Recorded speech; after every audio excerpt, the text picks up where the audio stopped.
Para hablar del principio de Arquímedes tenemos que referirnos al siglo III a.C., época en la que Arquímedes logró determinar de forma experimental la manera de poder medir el volumen de objetos que tuvieran formas irregulares.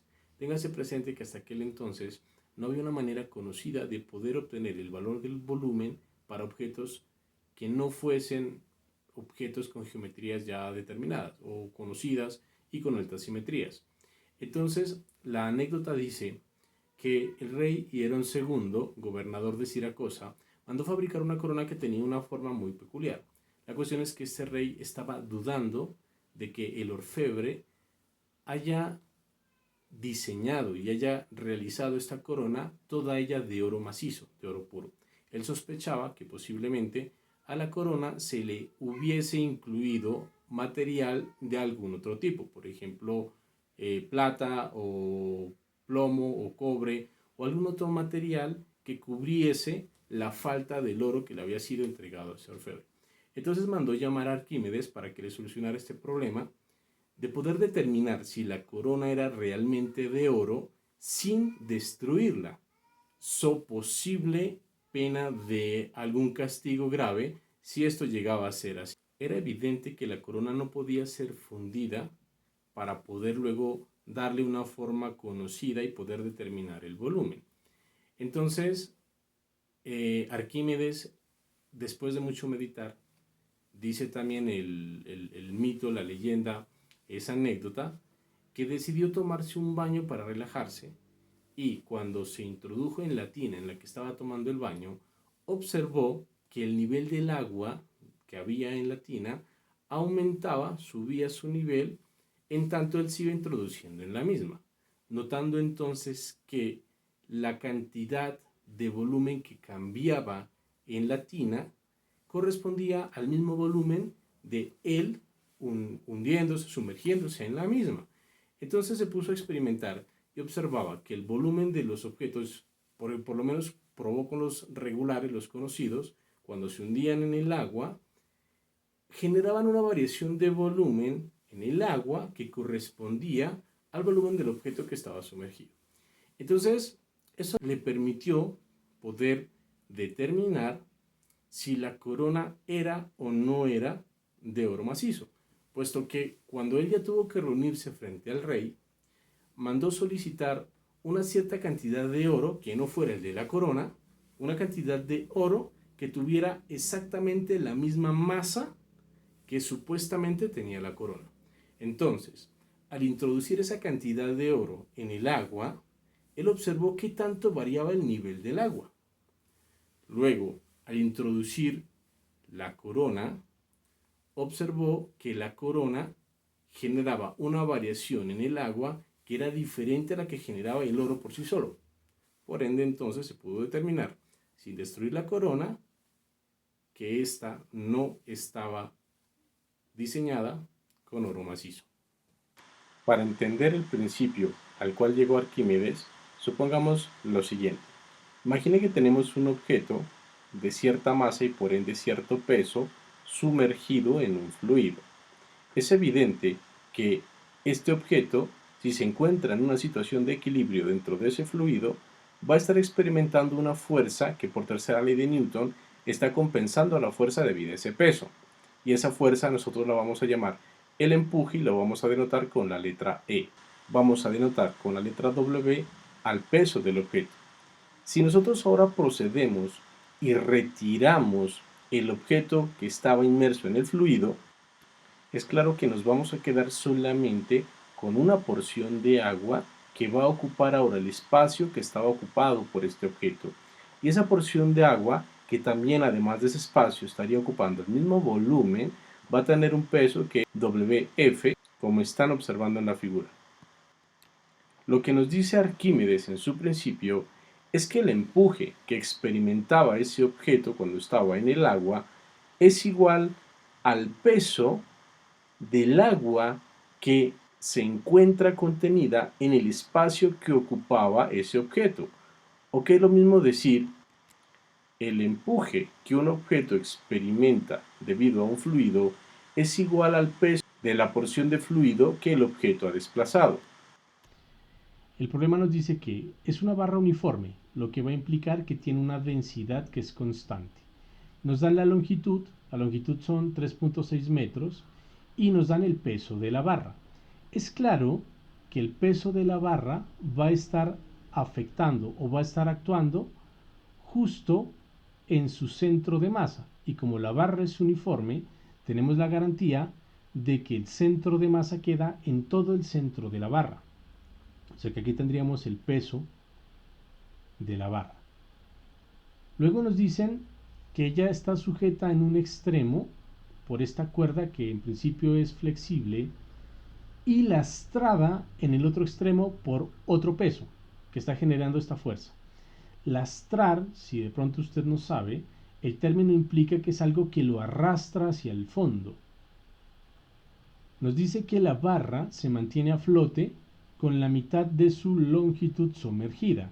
Eso quiere decir que esta distancia que tenemos de aquí hasta aquí sería L medios.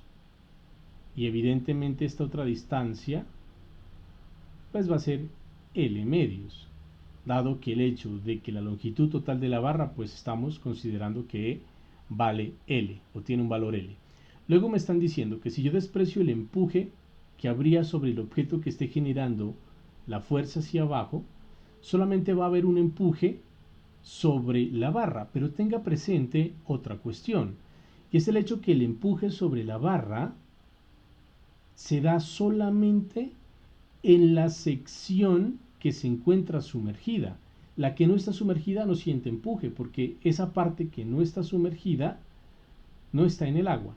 O sea que ese empuje es experimentado solamente por esta porción, que en otras palabras sería esto. Ese sería el empuje. Lo está sintiendo es la mitad de la barra. Entonces me piden calcular la tensión sobre la cuerda, o sea que acá tendríamos una tensión, y me piden calcular el volumen de la barra. La barra va a tener un cierto volumen que pues vamos a llamarlo V, como es costumbre para el volumen. Vamos a resolverlo entonces. Lo primero que tenemos que hacer es aplicar la segunda ley de Newton, teniendo presente que estamos en equilibrio, y eso básicamente es hacer sumatoria de fuerzas e igualarlas a cero. Tenga presente, y es una gran ventaja, el hecho de que todas las fuerzas se encuentran en el mismo eje vertical. Si quiere llámelo el eje Y o el eje Z, como quiera. El hecho es de que todas son paralelas o antiparalelas, pero se encuentran en el mismo eje. Entonces, si hacemos sumatoria de fuerzas, por segunda ley de Newton debería ser igual a masa por aceleración, pero como es un sistema que se encuentra en equilibrio, no hay aceleración, lo que implica que esto es igual a cero. Si procedemos con la sumatoria de fuerzas, tendríamos, asumiendo positivo hacia arriba, entonces tendríamos la tensión va hacia arriba, más el empuje, que también va hacia arriba, menos el peso de la barra, menos el peso que le está lastrando o hundiendo si quiere, todo esto viene siendo igual a cero.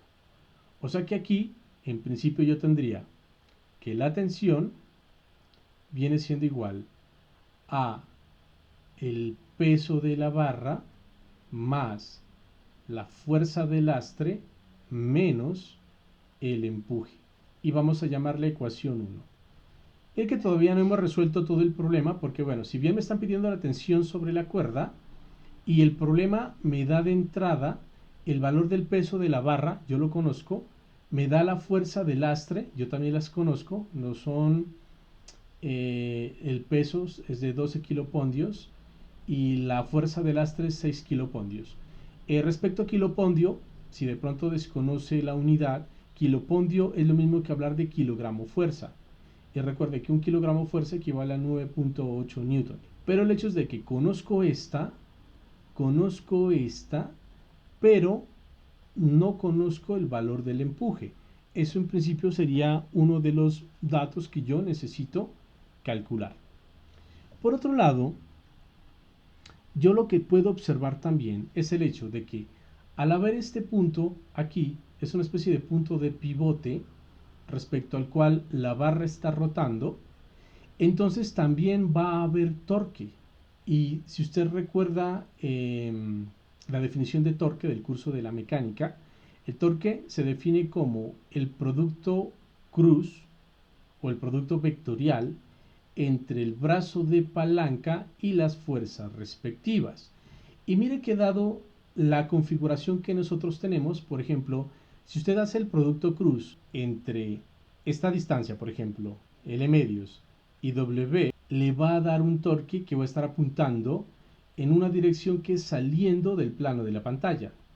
Lo mismo, entre esta larga, que sería todo el L, y F, la dirección saldría o sería saliendo del plano de la pantalla.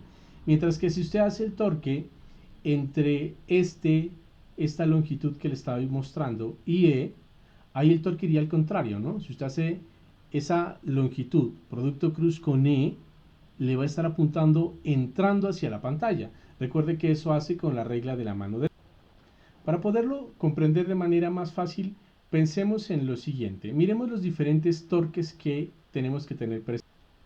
Recordemos primero que todo que por definición torque viene siendo igual a el producto cruz entre una cierta distancia, que es un brazo de palanca, multiplicado por la fuerza que esté aplicada en el punto donde queremos calcular el torque. Esta es la definición de torque.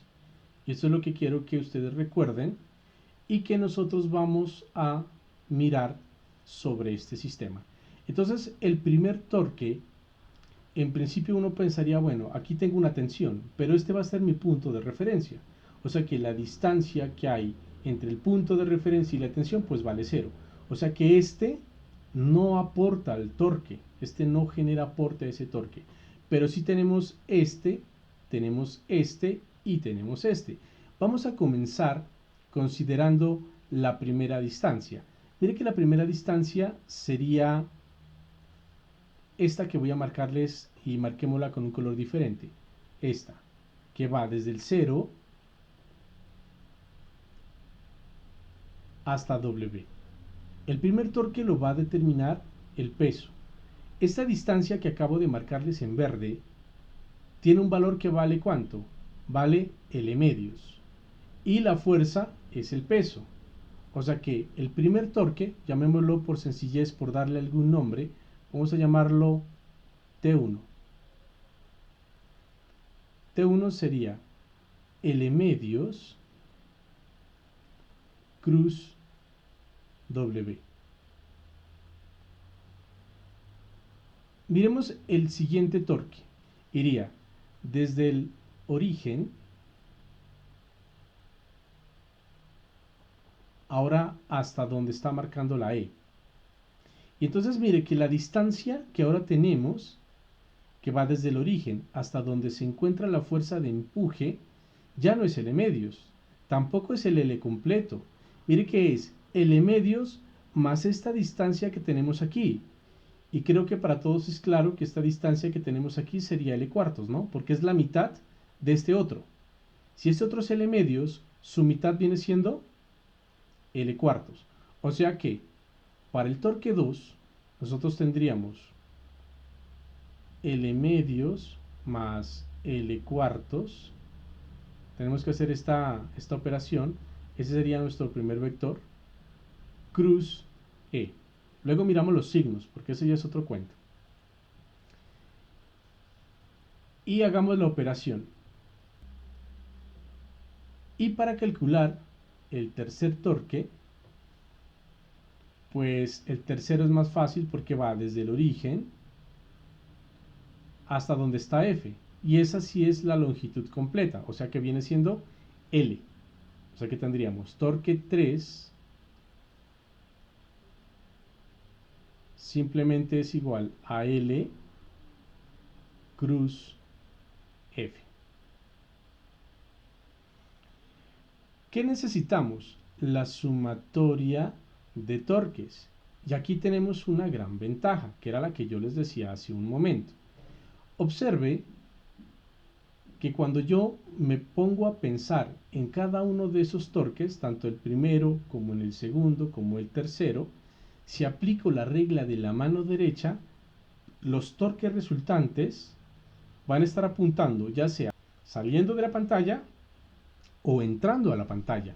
Entonces, si yo aplico la regla de la mano derecha, por ejemplo, entre este primero, que era la mitad, recuerde, entre L medios y W, cuando aplica la regla de la mano derecha, entonces el torque resultante sale de la pantalla.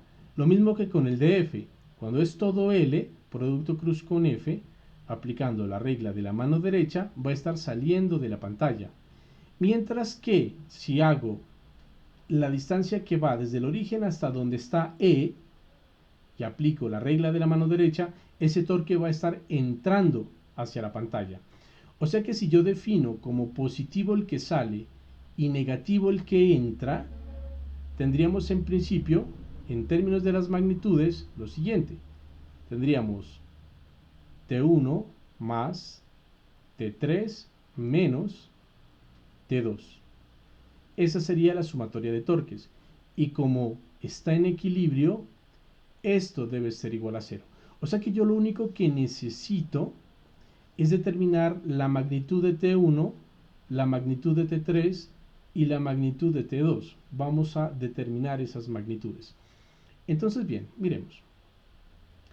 Para poder determinar la magnitud de estos dos señores, yo necesito es conocer el ángulo existente entre los vectores L y W. Recuerde que cuando yo quiero la magnitud de un vector, sería de esta manera para el caso del producto cruz.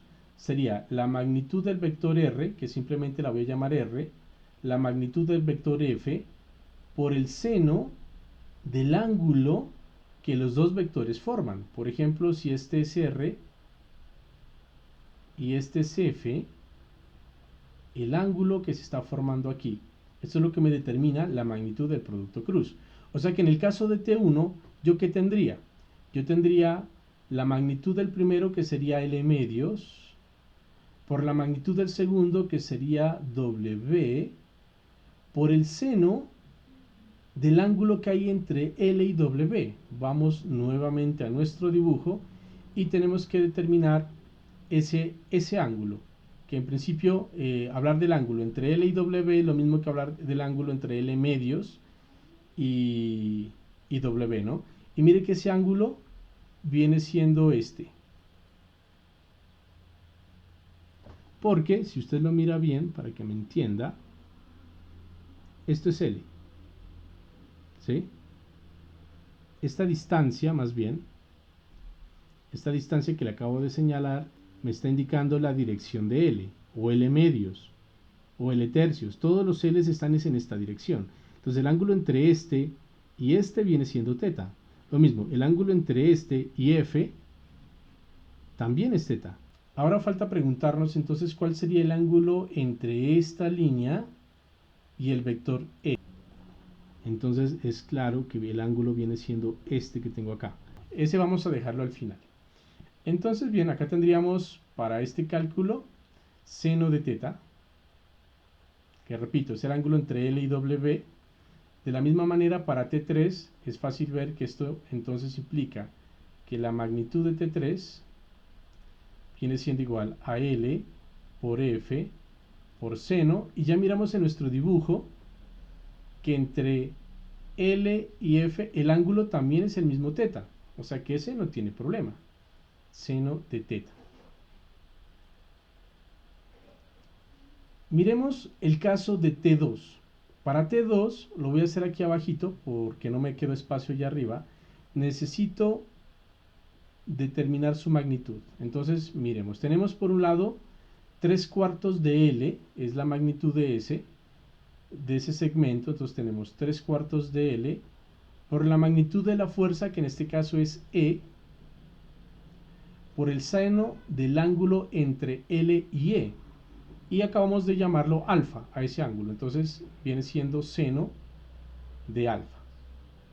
El problema con alfa es que nos introduce otra variable que realmente no necesitamos o no queremos, pero podemos expresar alfa en términos del ángulo θ.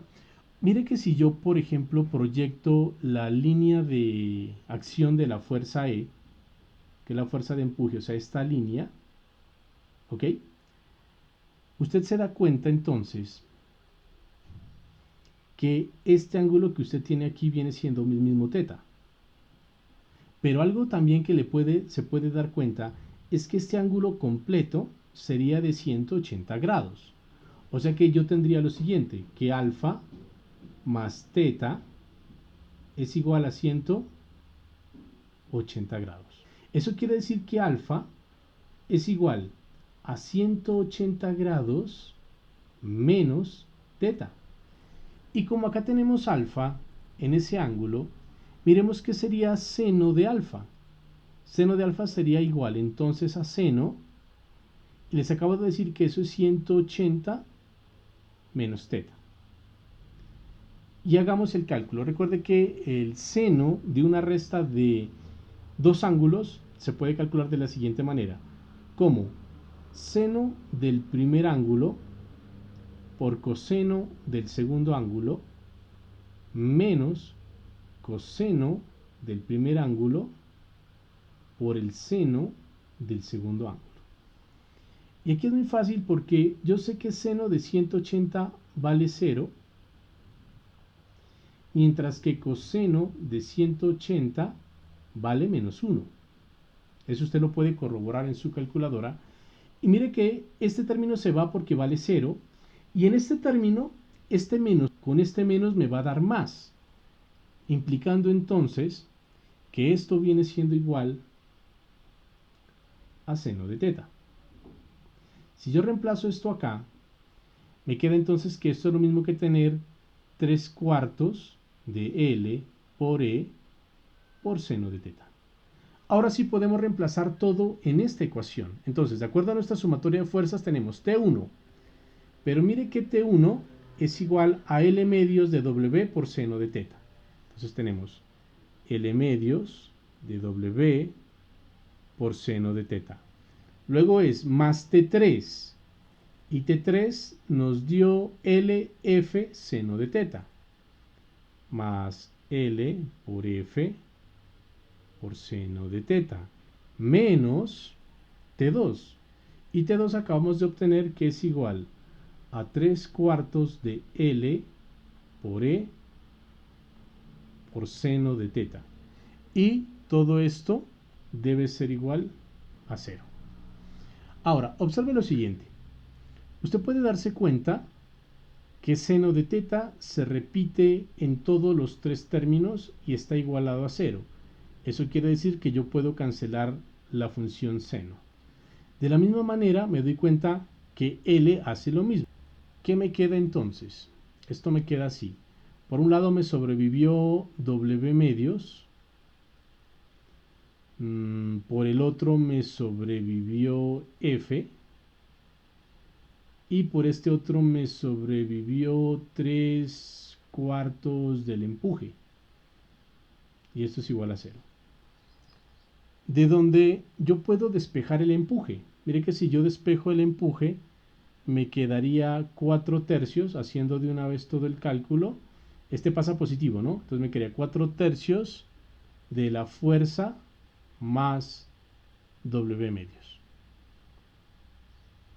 Entonces, ¿esto aquí es igual? Miremos que era F y que era W. 12 kilopondios y 6 kilopondios. 12 kilopondios vendría siendo W, F son 6 kilopondios. Estoy calculando todo en kilopondios, que son kilogramos fuerza. Entonces quedaría, todo esto me va a quedar en kilopondios, ¿no? O sea que quedaría 4/3 de la fuerza, que son 6, más el peso, que son 12, sobre 2, y todo está en kilopondios. Lo voy a dejar en esas unidades, que son kilogramos fuerza. Entonces, cuando hacemos el cálculo, miremos qué nos queda. Por un lado tengo 12 sobre 2 da 6, más 6 da 12, sobre 3 da 4, por 4 da 16. O sea que ya tenemos el primer resultado. Tenemos el empuje, son 16 kilopondios. Calculamos ya el empuje.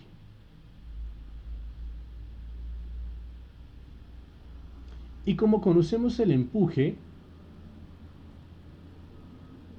ya podemos reemplazarlo en la ecuación 1 para obtener la tensión. Entonces T, recuerde que T, la voy a volver a copiar acá, T es igual a F más W menos el empuje.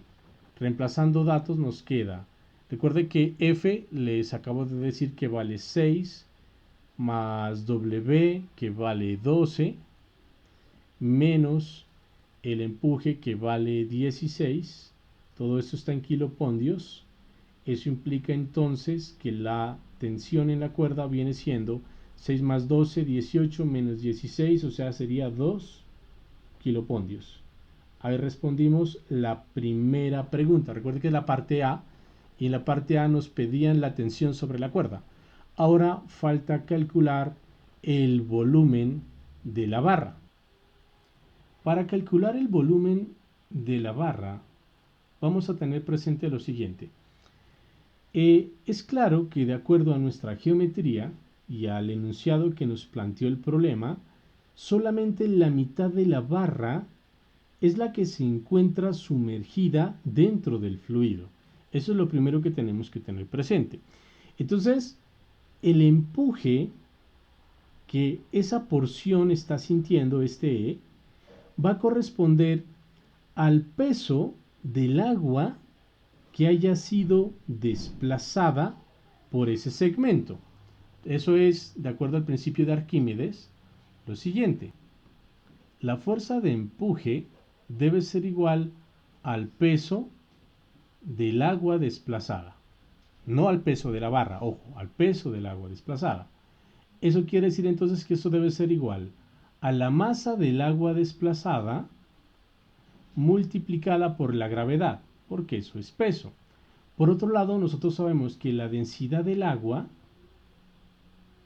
debe ser igual a la masa del agua sobre el volumen, en este caso llamémoslo B'. ¿Y qué es B'?